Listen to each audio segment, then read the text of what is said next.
Hey, I'm Mark, and in this video we're building a workstation for my church. It's a desk. It's going to be countertop high. It's 7 foot by 11 foot. It's a little big, that's why I couldn't roll it outside. Well, let me take you back to the beginning when we started. I'm using just store-bought lumber. I was going to show you a trick on how to get quarter sawn wood out of 2x12s by cutting out the middle section and using it. Also, I have a tip on the sawdust from your sander to use it to get rid of mosquitoes. Let's get back to the beginning. Well, this is the lumber I chose to use. I just got back from the lumber store. I had to cull through a lot of lumber to get these pieces. This is number 2 lumber, and I got 2x12s, and I purposely chose boards that has the center, heart of the wood. And what I'm going to do is cut and just use from here over. This part is the pith. It's no good. It'd just be used for tomato steaks or something. So I can get quarter sawn wood out of store-bought lumber. It's not as good as my 100-year-old trees that I have, but for this project it'll be plenty good. So next, let's get it to the sawmill.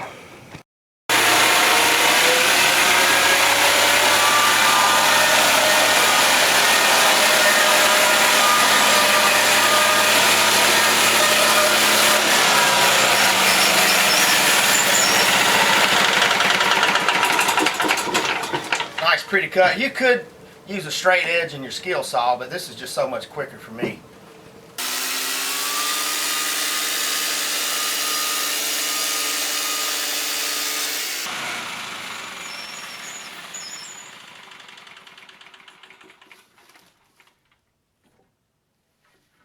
Well, that's the pith piece. I won't be using it. It will warp and stuff really bad. It'll make a good tomato steak or something. Next thing we want to do is, now that I got it all milled up, take and run 2 sides at a right angle to each other through the joiner. That'll make it perfectly straight, smooth, and square to each other. Then we'll run it through the planer to get it all the same thickness.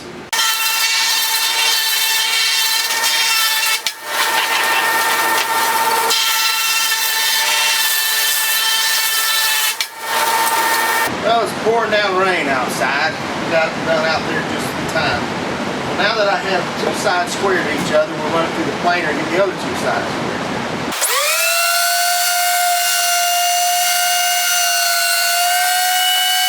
Well, I got all my lumber milled up. It's about 1 1/8 inches thick. Next, we'll get it all cut to length. I'm going to square it up, and then I put a line about 3 inches in. We'll mark it with a pencil. This is the top side. We'll be using the biscuit joiner. Biscuit joiner will be flushed out on the top of each one so that when the biscuits help hold the alignment perfect. When you sand it, there's not a lot of sanding to be done. So this board, I'm only going to biscuit on the one side because this side's the front. So we'll turn it around.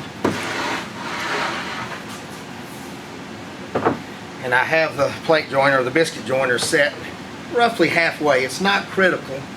If you're off a little, because I'm coming in, I'm gauging down from the top every time. So you don't want to do trying to come in from the bottom one time, one on the other, because it won't match up right. Line up with the line and push down real hard, and then just feed it in pretty slow.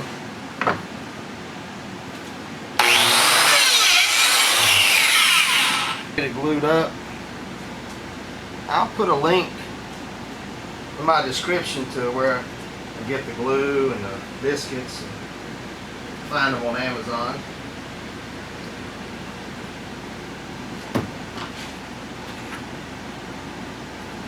Well, we'll let these 2 dry for 10 minutes or so. I'll be cutting some other boards and then we'll glue the next one. Well, one side down, the 11-foot side yet to go. Well, now that the glue's dried on the top, we're going to glue another board. It's about 1 1/8 inches, same as that, to it to give it a 2 1/4 inch thickness. And I've matched the grain here. Just going to take a Craig tool drill bit and Drill a few little pilot holes. I will glue it. I will glue it as well.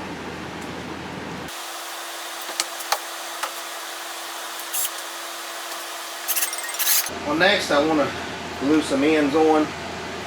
Give this side the illusion of being 2 inches thick. And I'm going to round this corner.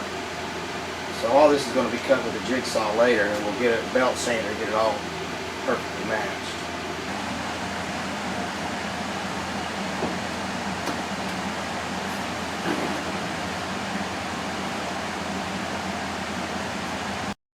Well, it's raining again. I got both tops made and the glue's dried. I'm going to round the corners, just trace it with a pencil, a ring that I had, and I built a template to match the corner office there at the church because it's not square.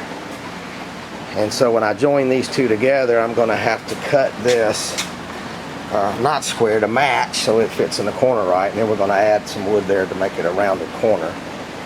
And this side here will also be rounded. I purposely put this knot, get rid of it when I rounded the corner. So let's get the jigsaw set up and get that cut. So I gauged over from this over so it's not square. I'm going to take a really sharp knife and just try to cut in to the wood 1/16 or so that when I'm cutting it with the saw it won't splinter that edge. And I'm going to be using a jigsaw. You could use a skill saw and set your depth to 1/8 inch and make a cut, and then lower down to 1/4 and then go all the way through it. The blade I'm using only cuts in the downstroke too, so that'll help. So I got my rip fence set up. I should just be able to follow it.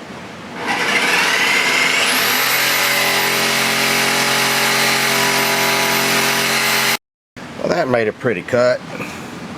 Got a nice square edge on it there.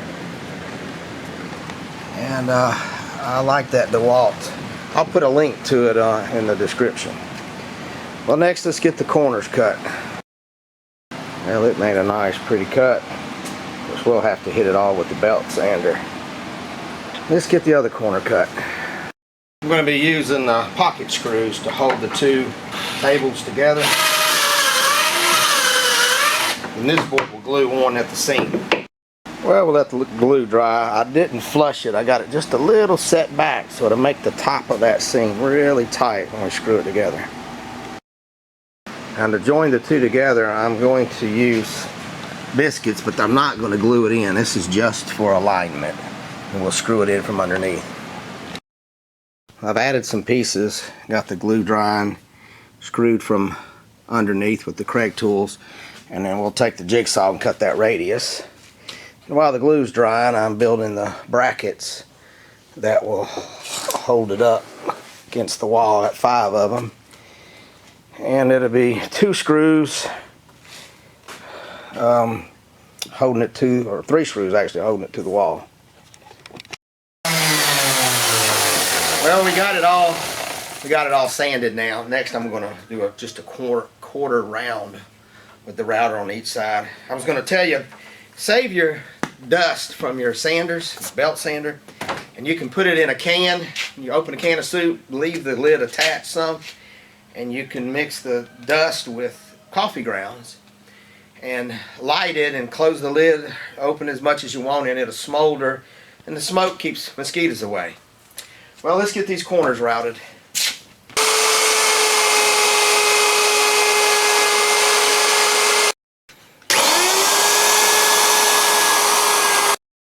Well, next I got it separated, and we're going to use a pre-stain. And you have about 2-hour window after you pre-stain it to apply the stain. Well, I got 2 coats of stain on it. They chose a classic gray using Minwax. And for the finish, since it's going to be a desk and take a lot of abuse, I'm going to use a polyurethane for floors. and I'll give it several coats of that. Well, next I'll show you it installed. Well, that's the finished product. It's counter height high, and it'll be 3 or 4 people here with computers on it working. Well, I appreciate y'all watching. We'll see y'all in the next one.